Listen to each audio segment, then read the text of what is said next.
প্রিয় BA third সেমিস্টারের ছাত্রছাত্রীরা, আজকে আমি যে বিষয় নিয়ে আলোচনা করব সেটি হচ্ছে তোমাদের একদম শেষ মুহূর্তের জন্য ইতিহাসের জেনারেল পেপারের একটি গুরুত্বপূর্ণ প্রশ্ন, যে প্রশ্নটি আসার সম্ভাবনা প্রবল রয়েছে, সেরকমই দুটি 5 নম্বরের প্রশ্নের সম্পূর্ণ উত্তর নিয়ে আলোচনা করব।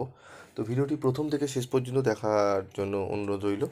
তো দেখো, পানিপথের প্রথম যুদ্ধের গুরুত্ব কী ছিল এই প্রশ্নটি নিয়ে আলোচনা করব, এবং এর সাথে আলোচনা করব আরেকটি প্রশ্ন যেটি খুবই গুরুত্বপূর্ণ, যেটি তোমরা অনেকেই রিকোয়েস্ট করেছো যে স্যার আমাদের তোমরা কমেন্ট বক্সে কমেন্ট করেছো যে স্যার এই প্রশ্নের উত্তরটি যদি একটু দেন তাহলে খুবই উপকৃত হই।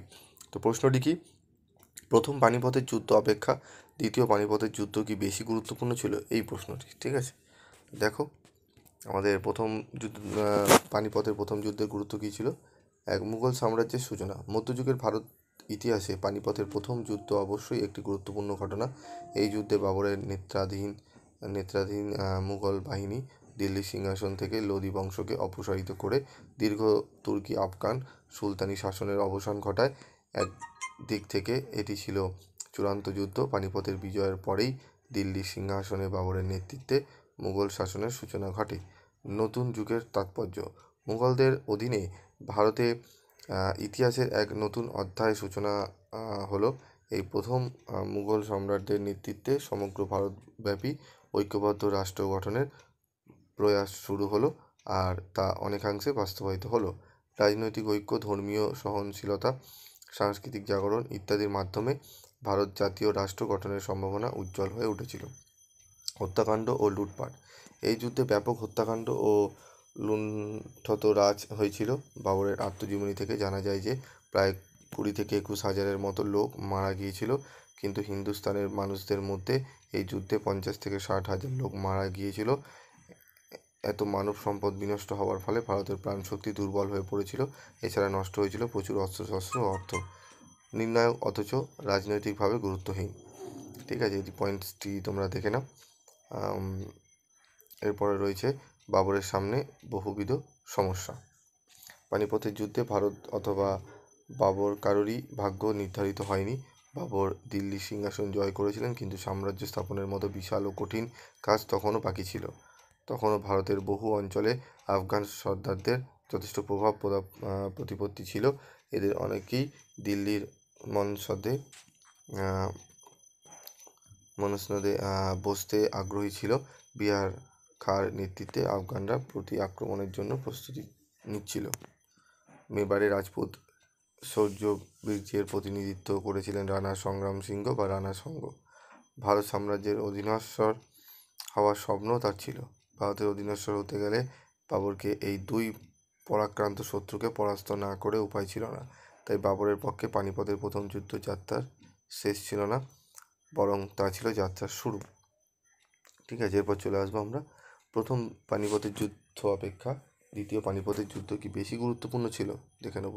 প্রথম পানিপথের যুদ্ধের নায়ক ছিলেন মুঘল সেনাপতি এবং ভারতের মুঘল আধিপত্য স্থাপনে পথপ্রদর্শক মোহাম্মদ জহির উদ্দিন বাবর, আর ছিলেন সেই সময়ের ভারতে লোদি বংশের সুলতান ইব্রাহিম লোদি এবং রাজপুত নেতা রানা সঙ্গ। বাবরের আক্রমণের ব্যবহৃত পূর্বে ভারতে অনৈক্য চলছিল। ইব্রাহিম লোদিকে অভিজাত শ্রেণী সুনজরে দেখতেন না, যেমন লোদি, লোথানি, নিয়াজি প্রভৃতি আফগান গোষ্ঠীগুলি তার বিরোধিতা করেছিলেন। এরূপ অবস্থায় ইব্রাহিম লোদির ভ্রাতা দৌলত খাঁ এবং রাজপুত নেতা রানা সঙ্গ বাবরকে ভারত আক্রমণে উৎসাহ প্রদান করেন।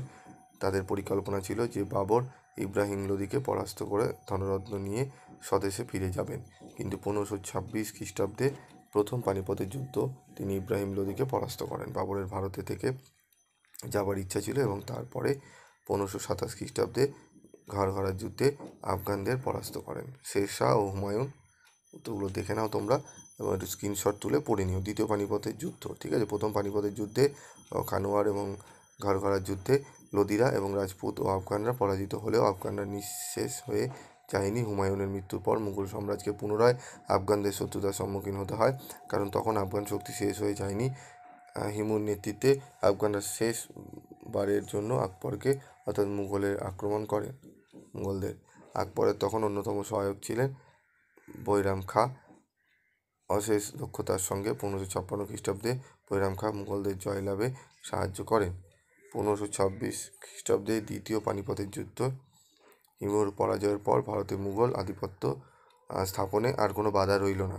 উপসংহারে কথা বলা যায় যে মুঘল ও আফগান এবং রাজপুতদের সঙ্গে দ্বন্দ্বের অবসান ঘটেছিল 1556 খ্রিস্টাব্দে প্রথম পানিপথের যুদ্ধের বাবরের জয় লাভ ভারতে মুঘল শাসনের স্থাপনে প্রথম পদক্ষেপ, এবং দ্বিতীয় পানিপথের যুদ্ধে বৈরাম খাঁর নেতৃত্বে আকবরের জয় লাভ ভারতে মুঘল আধিপত্য স্থাপনের চূড়ান্ত পদক্ষেপ। এরপর আকবর তার দীর্ঘকাল শাসনে ভারত মুঘল আধিপত্যকে সংহতি প্রদান করেন। সেদিক থেকে দ্বিতীয় পানিপথের যুদ্ধ অপেক্ষা বেশি গুরুত্বপূর্ণ। আবার আরেক দিক থেকে মুঘলদের বিরুদ্ধে প্রতিদ্বন্দ্বিতার অবসান। উত্তরটি তোমরা টু দি পয়েন্ট অ্যান্সার রয়েছে, এই উত্তরটি তোমরা লিখতে পারো। দুটি প্রশ্নের উত্তরই তোমাদের সামনে আলোচনা করে দিলাম, তোমরা উত্তরটি ভালো করে একটু রিভাইজ করে নিও। আজকের মতো এটুকুই, দেখা হচ্ছে পরবর্তী ভিডিওতে।